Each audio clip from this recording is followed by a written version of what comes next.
Hello everyone and welcome to today's online class for class 11.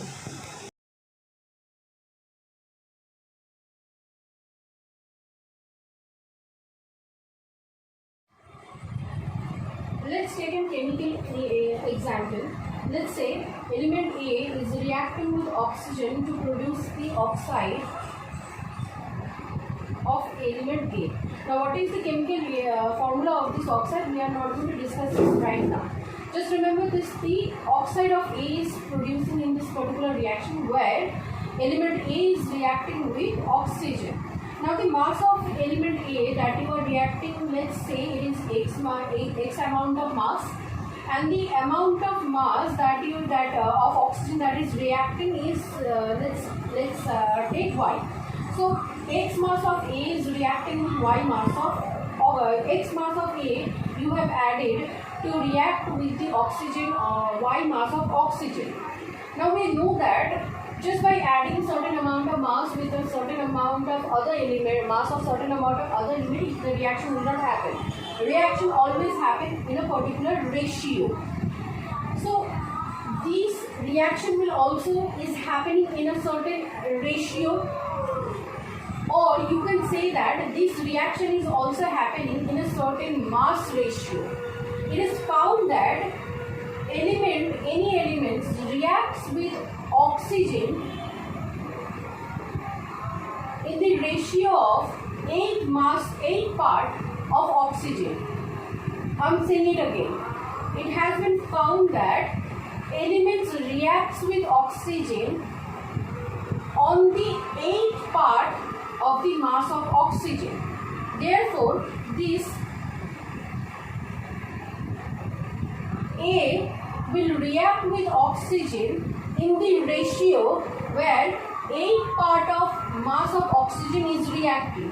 So if 8 part of mass of oxygen is reacting, we can easily calculate how much amount of A is reacting on the basis of 8 part of oxygen.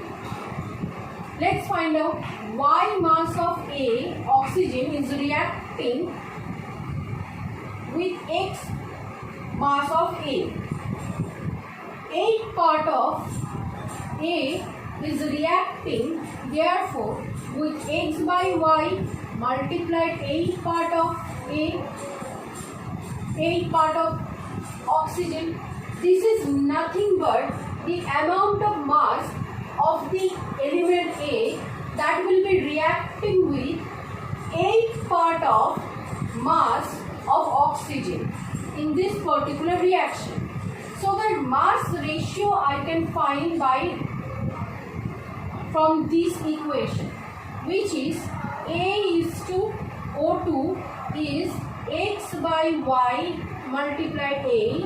This is the mass ratio of this particular reaction where A and O2 is reacting according to this mass ratio. Now, when 8 part of oxygen is reacting, X by Y multiplied 8 part of this A will react with oxygen to produce this reaction. This doesn't mean that this is the amount of A and B or A and oxygen will be reacting. This is only saying that when you are reacting A with O2, the reaction will happen in this particular mass ratio where X by Y into 8 mass of A will react with 8 part of mass of oxygen.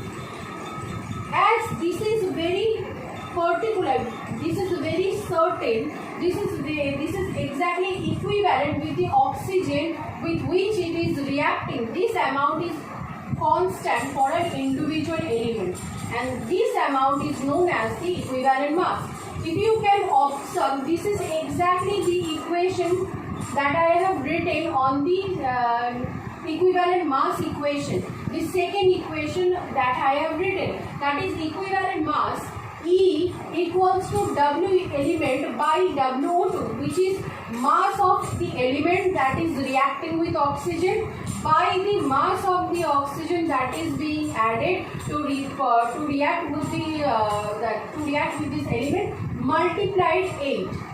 This similar concept can be applied for hydrogen and chlorine. Most of the elements reacts with oxygen, chlorine and hydrogen.